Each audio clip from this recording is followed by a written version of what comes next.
Fala pessoal, sejam bem-vindos, começando mais um vídeo com muitas informações importantes. Mas antes, eu peço para que você se inscreva no canal, deixe o seu like e compartilhe o vídeo com o máximo de pessoas. Giro na tela e notícias a seguir.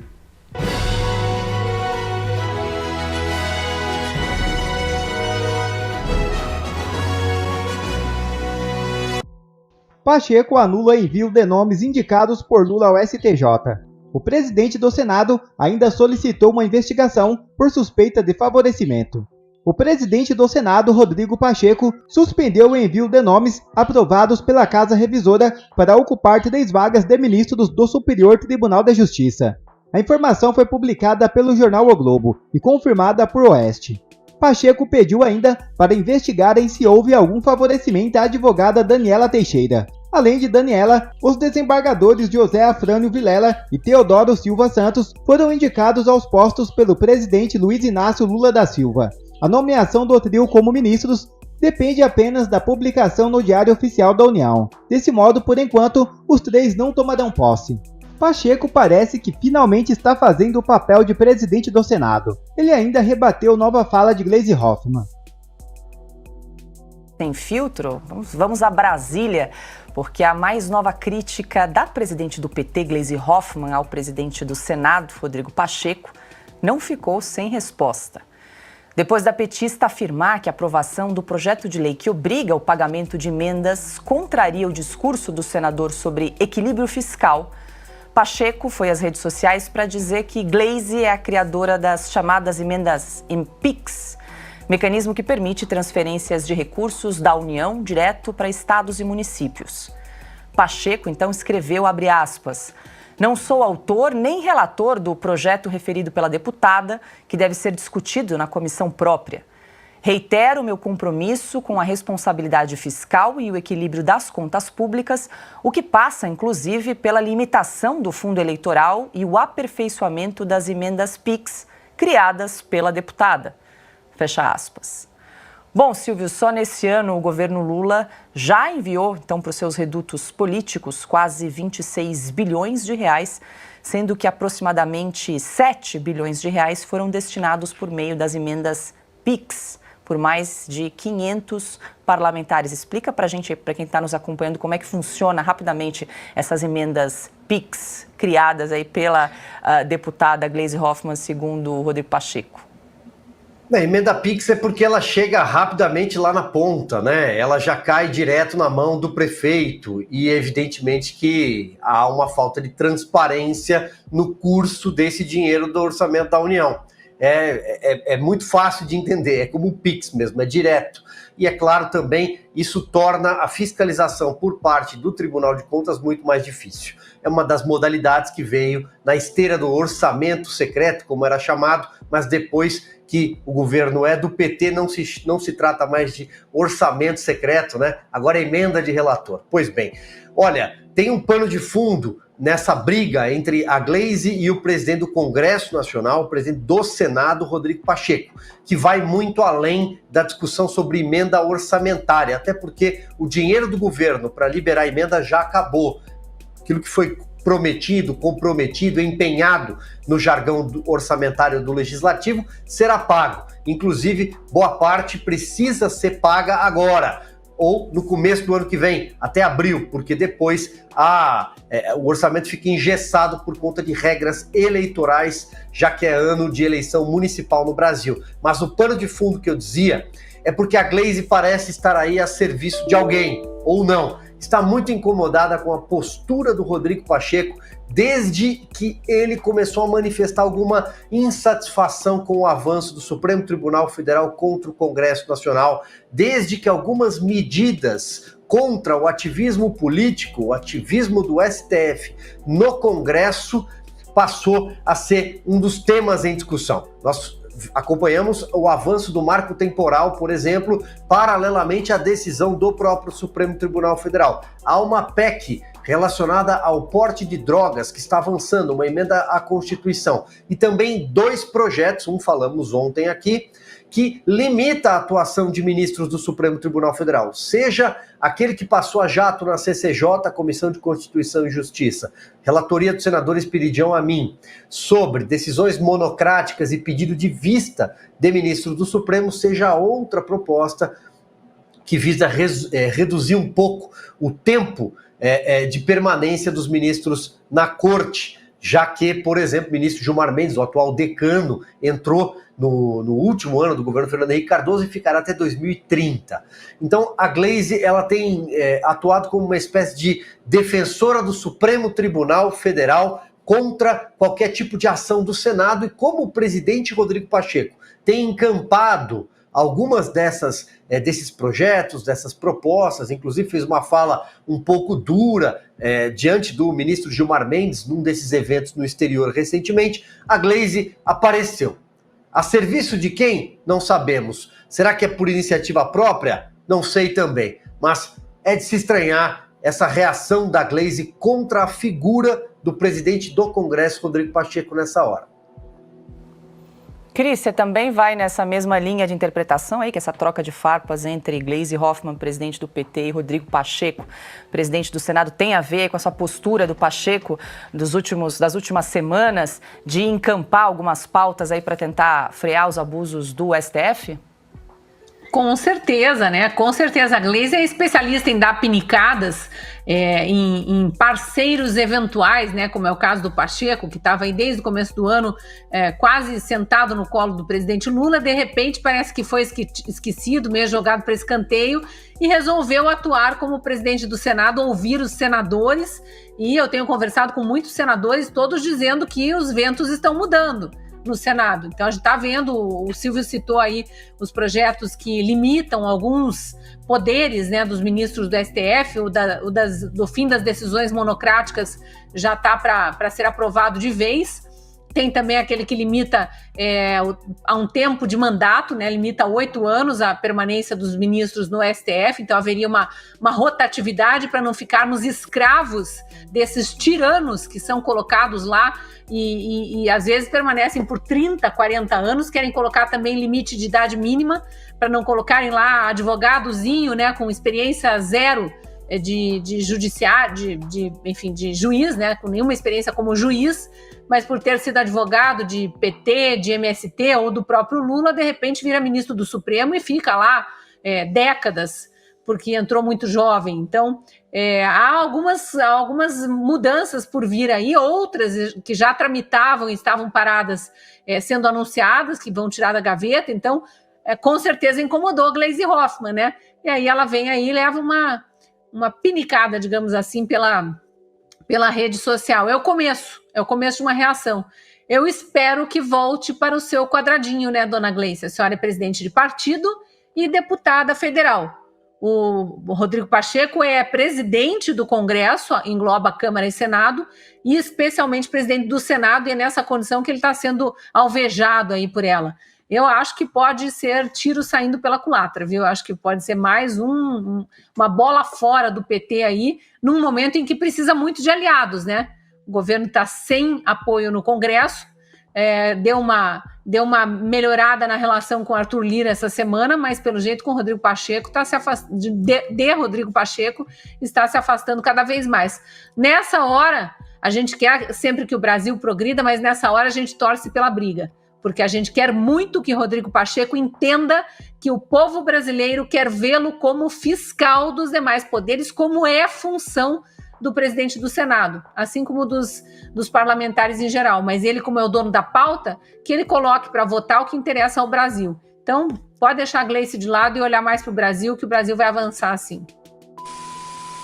Já outra notícia na tela. Denúncias graves contra a ministra do Lula atingem em cheio o governo. É isso mesmo. O senador Eduardo Girão revelou denúncias graves feitas contra o governo de Camilo Santana no Ceará. Atualmente senador afastado para exercer o cargo de ministro da Educação, Camilo foi governador por 2 mandatos, de 2015 a 2022. As denúncias mostram que Camilo cometeu abuso de poder ao convocar prefeitos para trocar apoio político por obras e programas do governo. Girão ressaltou o relatório do Ministério Público Eleitoral, que afirmou ter obtido provas robustas sobre a conduta do governo estadual com gravidade suficiente para comprometer a legitimidade das eleições no ano passado. Como parlamentar do estado do Ceará, eu não posso deixar de me manifestar sobre o que aconteceu ontem à noite na minha terra, na Terra da Luz, especificamente em Fortaleza, numa reunião pública do PSDB, onde o presidenciável, ex-governador, prefeito da cidade, Ciro Gomes, fez denúncias gravíssimas sobre o governo do estado do Ceará. Nosso estado do Ceará está sendo destruído daquele caminho que nós trilhamos. Está sendo destruído pela traição, está sendo destruído pelo descompromisso. E eu dou os nomes aos bois. E amanhã vocês vão ver, não sai uma linha do que eu vou falar na grande imprensa daqui ou do Brasil. Está tudo dominado, que nem as periferias estão, pelas facções criminosas. Eu vou dizer para vocês, hoje no Ceará, que era famoso pela decência com que Tasso Gereissati, com que eu procuramos governar o nosso estado, hoje no Ceará não se realiza uma obra pública sem pagar propina. Uma obra pública sequer se realiza nesse estado sem pagar propina para os donos do poder que estão aí. Quem quiser investigar é fácil. Na Secretaria de Infraestrutura, na Secretaria de Superintendência de Obra, na Secretaria, enfim, todas essas estão controladas no Detran, está controlado na questão da CAGES, em todo canto. Não se realiza uma obra no Ceará sem isso. Segundo ele, a corrupção permeia em várias pastas governamentais e não se realiza uma única obra pública. Eu vou repetir o que falou Ciro Gomes, que é um dos conterrâneos que tem maior repercussão no país. Eu tenho, obviamente, é natural da democracia, divergências políticas com ele, divisões de opiniões, mas eu reconheço que a repercussão de sua fala não é de um parlamentar, de uma pessoa pública qualquer. Ele diz que não se realiza, repito, uma única obra pública sem que se pague propina no estado do Ceará. Ou seja, afirmou que a corrupção foi institucionalizada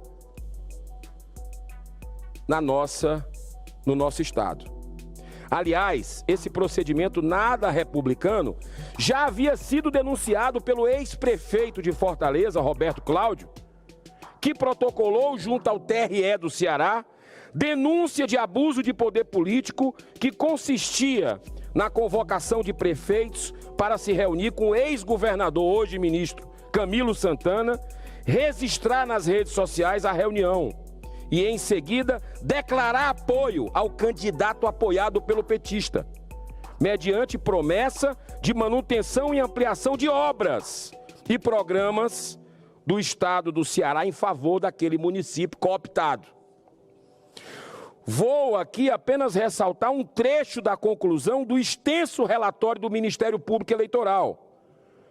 Abro aspas, há provas robustas de condutas realizadas no âmbito do governo estadual com manifesto desvio de finalidade com gravidade suficiente para comprometer a igualdade na disputa e a legitimidade no pleito eleitoral do ano passado. Olha, senhor presidente, essa denúncia de Ciro Gomes não é uma acusação qualquer. Além de sua larga experiência política, Ciro Gomes conhece muito bem os meandros do poder, já que foi governador e esteve ligado até pouco tempo atrás a esse grupo político por anos. Há muito tempo venho chamando a atenção para os gastos abusivos desse governo com publicidade, lá no estado do Ceará. Durante 8 anos de Camilo Santana, foram gastos mais de 1 bilhão e 100 milhões de reais. Eu vou repetir, 1 bi, B de bola e de índio, 1 bilhão e 100 milhões de reais só com propaganda e publicidade. E tais gastos agora também, na continuidade do governo do PT, do governo Elmano, acrescido agora com indecentes aluguéis de jatinhos e helicópteros que já consumiram mais de 15 milhões de reais só esse ano. Fora a publicidade, que vem uma média de 10 milhões. Essa é a prioridade do povo do Ceará. E as consequências desse peculato cometido à luz do dia é o cenário de mendicância registrado nas esquinas das grandes cidades cearenses. Lá, no nosso estado, temos mais pessoas que recebem Bolsa Família, 1.299.287 cearenses, do que pessoas com carteira assinada, 1.197.618. Um retrato da estagnação financeira e de anos de fracasso administrativo, fruto dessa corrupção institucionalizada. E a segurança pública? Ah, segurança pública. Essa situação é ainda mais agravada quando vemos o caos lá na Terra da Luz, que tentam transformar em Terra das Sombras, das trevas, porque quem domina muitos locais é o tráfico. São facções criminosas.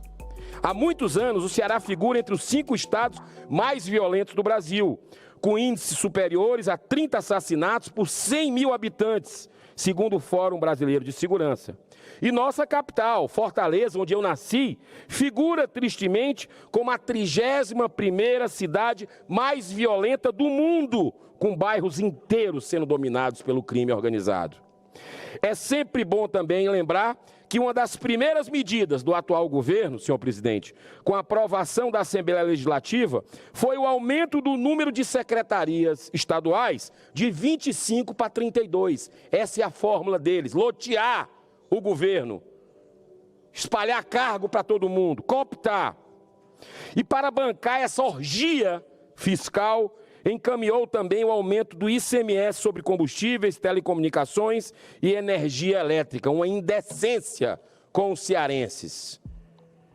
Estou finalizando vários requerimentos que estão sendo encaminhados hoje ainda à PGR e ao Ministério Público Estadual, Procuradoria-Geral da República e o Ministério Público Estadual, na figura de seu procurador de Justiça, Manuel Pinheiro, para que essas graves acusações feitas por Ciro Gomes sejam devidamente investigadas por esses órgãos dentro das competências normativas. Espero que essas autoridades cumpram seu dever de apurar de forma célere e profunda essas denúncias e, encontrando indícios de crimes contra a administração pública, que sejam efetivamente tomadas todas as medidas legais cabíveis. E outra notícia na tela. Chanceler do Uruguai renuncia após vazamento de áudios comprometedores. É isso mesmo. O chanceler do Uruguai, Francisco Bustillo, renunciou nesta quarta-feira após a divulgação de áudios em que supostamente tenta ocultar uma comunicação sobre a periculosidade do narcotraficante uruguaio Sebastião Marcet no contexto da tramitação do seu passaporte.